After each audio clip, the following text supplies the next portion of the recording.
Ayan, makikita niyo po, kahit disabled si Sorry, napakasigla niya pa rin. Ayan. Very playful pa rin si Sorry. Ayan. Kahit pipilay-pilay. Maingay din siya maglaro.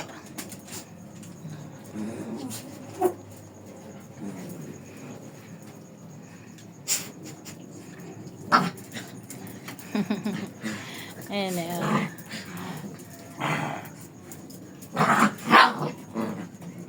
Kahit pipilay-pilay yan.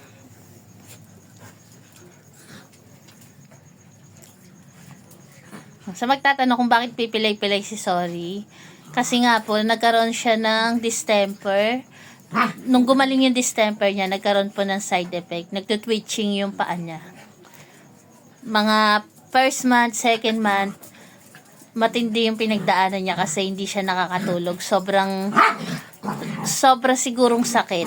Lagi siyang umiiyak. Nung pina-check up namin siya sa ibang vet, yun, naresetahan siya ng gamot. Tapos ngayon po, nagme-maintenance siya ng vitamins, yung immuno. Nawala yung pag-iyak-iyak niya sa gabi.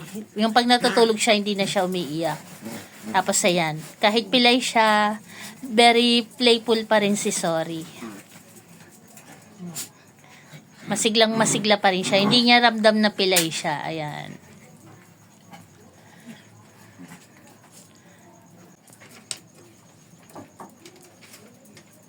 Ayan, ganyan po yung itsura ni Sorry. Ayan. Yung paa niya, lumiliko-liko tapos galaw ng galaw. Kahit pag natutulog siya. Pero may time na pag natutulog siya, hindi gumagalaw. Ayan.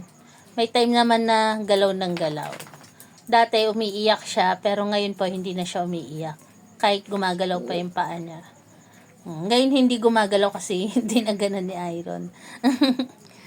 Ayan po si Sorry. Si Sorry po kapatid ni Shelo. Kapatid ni Shelo at ni Perla.